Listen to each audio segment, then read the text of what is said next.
This is a luxury hotel in Zurich where members of FIFA's board were gathering for the election this Friday, which is basically going to crown Sepp Blatter, the longtime leader of FIFA, with another term.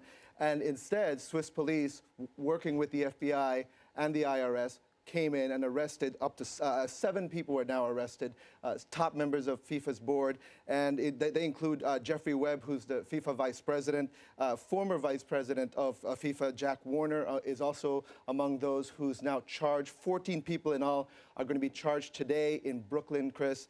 And this is an investigation that, according to the Justice Department, spans a couple of decades. And according to them, FIFA was being run as a criminal enterprise. So that's not something you usually hear about world soccer. According to them, $150 million in bribes were being paid to these officials, including a U.S. sportswear company that paid money to sponsor the Brazilian Soccer Federation. So there's a lot here going on, including a separate investigation now being done by the Swiss. From a Swiss Ritz to Brooklyn.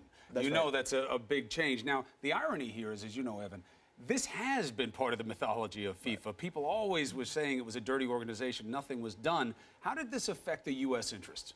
Well, there's a couple of different ways. The U.S. was up for the 2022 World Cup, and it lost to Qatar in a bidding process that is widely believed to have been corrupt. That is now being investigated by the Swiss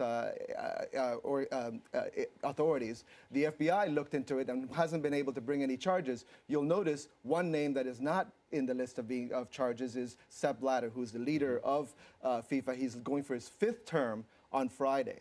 So how did investigators crack this? Did they get a tip or something?